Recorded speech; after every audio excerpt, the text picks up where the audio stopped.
Well, our channel's TV data analyst, Babajide Ogunsowo, joins us now for more on the supplementary elections. Thank you so much for joining us on the program. We have this coming up, supplementary governorship and then the State House of Assembly elections to hold on the 23rd of this month. And despite all of that, we had the record high of registered, political parties, yet the results have shown that about to dominate it, in terms of the winnings or in terms of the number of voters. Yeah, you're right. It's surprising, and it's also not too surprising. It's not too surprising if you look at and you consider the cost of financing elections. The cost of financing elections makes it harder for new parties to win seats.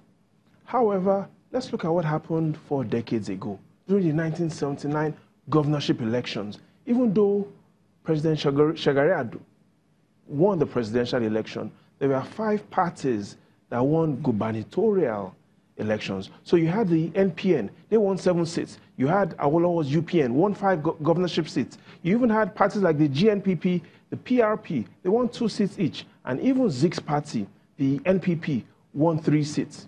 So the first thing we've realized is fewer parties allows candidates to win better.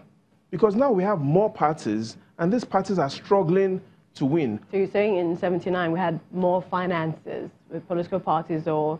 In 79 there was a stronger concentration of fewer parties. So you had 5 parties, and when we went into the governorship elections, each of these parties won at least one of the 19 states we had then. So that's the first evidence we have. The second is we still have politics of ethnicity rather than politics of merit. So if you look at what even happened in 1979, even though all parties won at least 1 governorship seat, those parties were regionalized. So you had the UPN winning majority of the states in the southwest. You had the PRP winning Kano and Kaduna. You had the GNPP also winning Borno and Gongola states. And that is what you still see today right now. So we've seen the results of several states, and the PDP, for instance, has only won 1 state in the north. We've seen the results of the presidential election. President Buhari won all the states in the northwest. He didn't win any state in the south-south or the southeast. So since 1979, we are still running a presidential and governorship election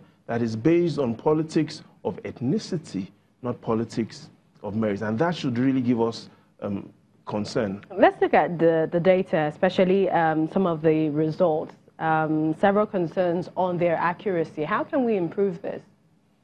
You know, a wise man once said that if you have integrity, nothing else matters.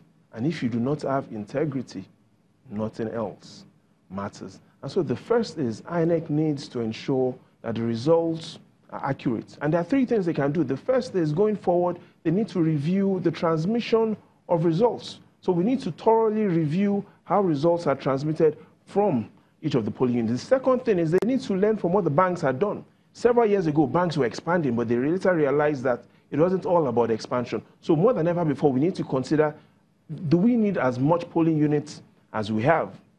And finally, INEC needs to ask themselves that in the 2019 election, what one thing did they do that could be classified as very creative? It's hard for me to look at INEC and say, this is one election that INEC has shown creativity. But let's look at the journey so far. In this governorship election, we are looking at 29 states.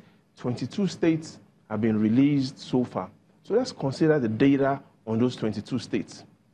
13 of those states have been declared to the APC in terms of the governorship election. So we've seen 20, we're having an election of 22 governorship seats. 22 have been concluded, and out of those 22, the APC has won 13, the PDP has won 9. Well, here's the if you can get thing. this in just before we go, with regards to the supplementary elections in the coming states, what do you think the major outlook would be for the states? The implication is very, very significant. And that is, if we look at the results right now of the supplementary elections, if the results stay the same way next week, what it means is APGA will have 1 seat, the APC will have 17 governorship seats, and the PDP will have 18 governorship seats. We don't know what those results will look like, but that now, if the results stay the same way, that is what we'll be having. 1 to APGA, 17 to the APC, and 18 to the PDP. In other words, if the results come out that way, 2023 games have started. We might be talking to you next Sunday. Well, we'd like to thank you, Babajide Ogunsewo, for joining us on the program.